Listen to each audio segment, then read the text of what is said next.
तो नमस्ते मित्रों, मैं सिंगर जीतू जितेंद्र। जितने मेरे दर्शक लोग हैं सभी को प्रणाम करता हूं। और इस वीडियो में मैं एक गौरी वंदना गणेश जी की गीत लाया हूं। भक्ति सॉन्ग है। सबसे पहले गणेश जी का पूजा होता है, इसी की वजह से मैं इस गाना को मैं सुनाने वाला हूं इस वीडियो में। अगर कोई मेरे चैनल पर दोस्तों मेरे चैनल पर नए हैं, कोई दोस्त मेरा चैनल पर नए हैं, तो प्लीज़ मेरा चैनल सब्सक्राइब करके सपोर्ट करें मुझे।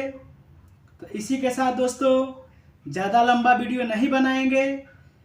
इसी के साथ दोस्तों मैं इस गीत का शुरुआत करता हूँ कि गौरी के लनमाए बाबा सुमिरनवा करिले तोहार। अरे की गौरी के लनमाए बाबा सुमिरनवा करिले तोहार। गौरी के लनमाए बाबा सुमिरनवा करिले तोहार। अरे की सुमिरनमा,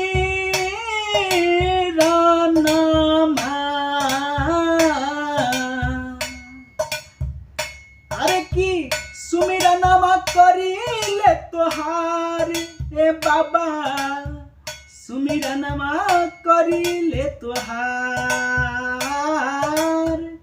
गौरी के लनमाए बाबा सुमिरनमा करिले तोहार।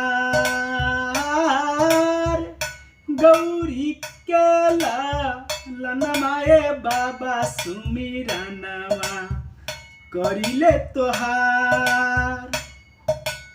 अंतरा है दोस्तों। हथिया के सूर पबला मनुष्य के तनमा, सब देवता में पहिले हो खेला पूजनवा। सब देवता में पहिले हो खेला पूजनवा। हथिया के सूर पबला मनुष्य के तनमा, सब देवता में पहिले हो खेला पूजनवा। सब देवता में पहिले हो खेला पूजनमा। मूसके बहनवाए बाबा सुमिरनवा करिले तोहार। मूसके बहनवाए बाबा सुमिरनवा करिले तोहार।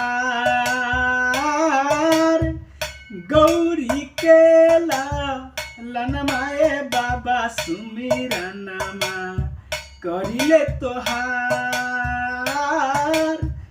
गौरी के लनमाए बाबा सुमिरनमा करिले तोहार।